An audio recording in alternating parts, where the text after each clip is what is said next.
A food and clothing bank. You can help in making a huge difference in the veterans' lives we serve by donating food, clothing, household items, or direct financial assistance. All donations are tax deductible. Veterans Helping Veterans USA, 352-433-2320. Thank you for your attention, and God bless America. Today will be mostly sunny and pleasant with a high of 83 to 85. Mostly cloudy tonight, low 63 to 74. Then Friday will be partly sunny, high tomorrow 82 to 84. Saturday, look for a mix of clouds and sunshine and a high of 79 to 84. Cloudy on Sunday with a thunderstorm in the afternoon, high 77 to 83. From the Florida Weather Center, I'm Holly Holdren. Broadcasting from the Paddock Mall Studios, this is WOCA, Ocala, Gainesville, The Villages, 1370 AM, 96.3 FM, The Source.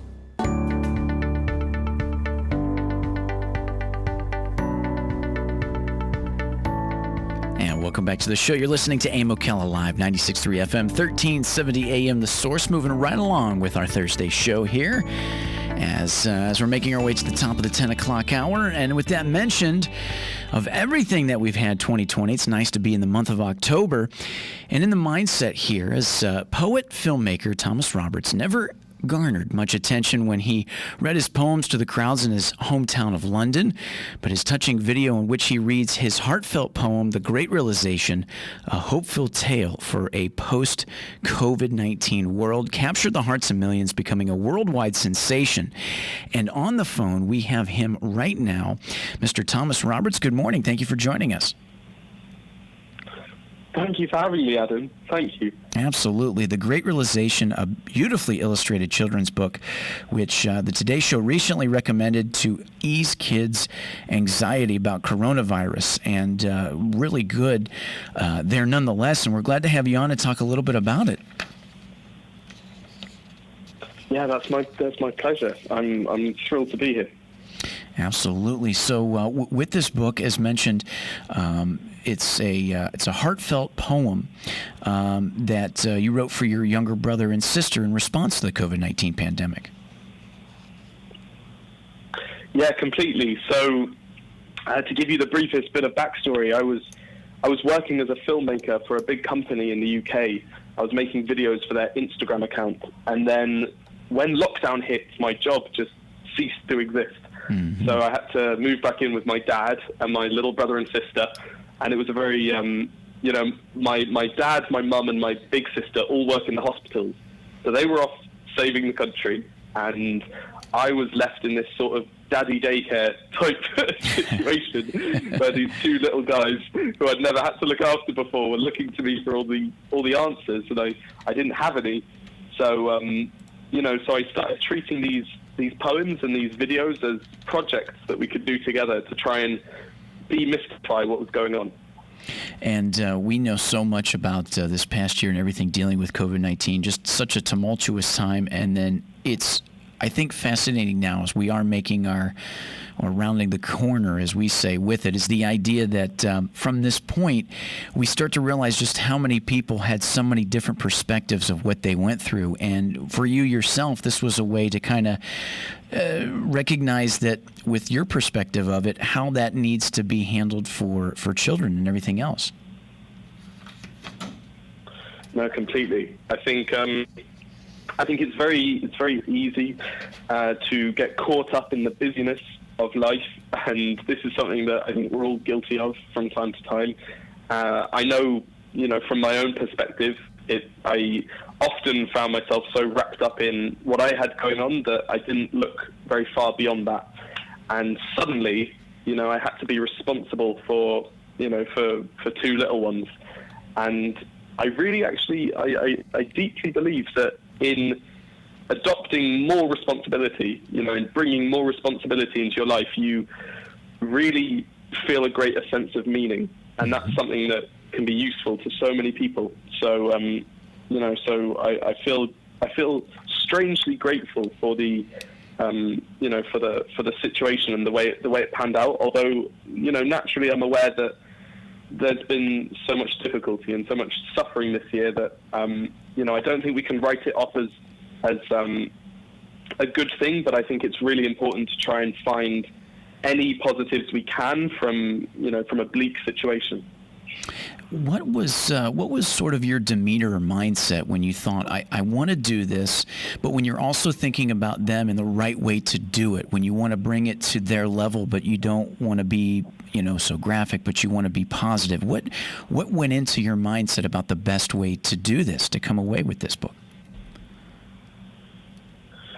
Yeah, well, I guess I decided that I wanted to to write the story of the year, but in a hopeful way. And the most hopeful way that I could come up with was that maybe instead of having to go back to normal, this year was so disruptive that we were able to use it to address some of the imbalances in our lives.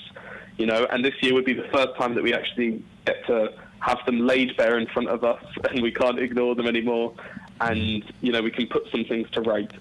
And, I decided to set it in the future looking back, because I think it's more optimistic to, rather than saying, I wish things would get better, than to say, they did. They did, and 2020 now is not a year that we look at as, only for the dark mark that it will leave in the history books, but we can look at it as a bit of a turning point, and a moment of realization. And that, for me, was something I could get behind. Absolutely, hence the title of the book, The Great Realization. And it is interesting, like I said, when, for you yourself and what you put to your creative process here with this, and then just with me doing this radio, just seeing so many perspectives, like I said, of how people endured this past year and still are, like I said, as we're rounding the corner. And I think the optimism is there. And with that is the realization that we look back, and like you said, the turning point is these ideas that then, well, if something isn't good, then we can start to make things better. And we started to see where certain things weren't good because the result of COVID-19. And we like to think that, this is a turning point. This is a rounding the corner kind of idea when we think about society and globally, because we were affected by it on a worldwide thing. Like as I'm talking to you, who's from London, England, and one of my biggest things that was missed out on, which mentioning you from London, was the idea of Wimbledon this year, and just how even something simple as distractions that we look forward to, like something with sports, like in the mention of tennis and everything, wasn't there to even let ourselves get distracted that way, that we were kind of just in it like we were, but staying in it like we were, is you're saying that with the way to get through it is thinking positive and then looking back like we have.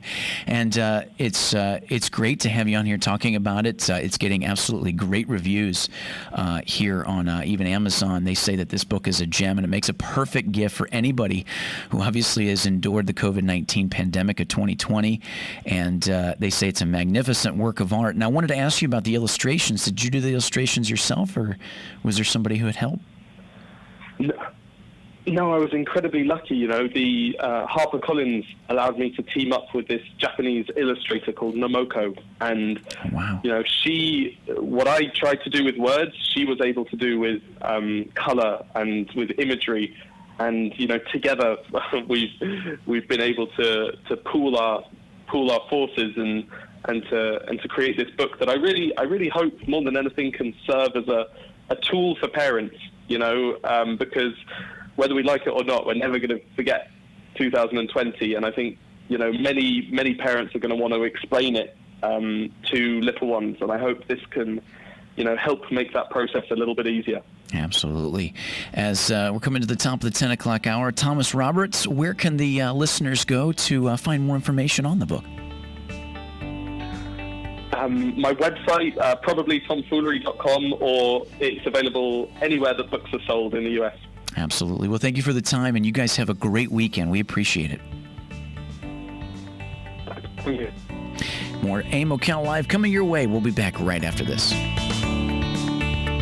Election campaign says he's stepping down. Citing overwhelming stress, Brad Parscale says he's stepping away from his job. He was demoted as Trump campaign manager in July, but remained on the re-election effort working on digital projects. On Sunday, his wife Candace called police over concerns he was trying to harm himself and has since issued a statement denying Parscale physically abused her. Fox's Tanya J. Powers. America's listening to Fox News. With United Healthcare Medicare Advantage plans, there's so much to take advantage of, like $0 copays on primary care doctor visits and lab tests. Wow. Plus $0 copays on virtual visits. Wow. It's time to take advantage. Wow. To learn more, visit AdvantageWow.com. That's AdvantageWow.com. Benefits vary by plan and area. Limitations and exclusions apply. Wow. This is an important message for all current and former Boy Scouts. The Boy Scouts of America has declared bankruptcy. If you were sexually abused in scouting, you could receive compensation, but you must file a claim by November 16, 2020. You may file a sexual abuse claim regardless of your current age or the year the sexual abuse occurred. Visit officialbsaclaims.com or call 1-866-907-2721. Paid for by the Boy Scouts of America.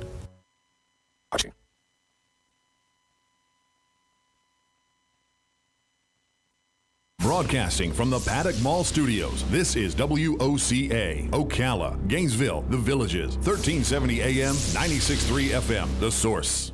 PPIR is a networking group formed to serve the realtor and small business community. It primarily serves the real estate and construction industry, but is open to all businesses that provide any service or product to the real estate business community. PPIR has no membership dues or fees for attendees. The watchwords are keep it simple and maximize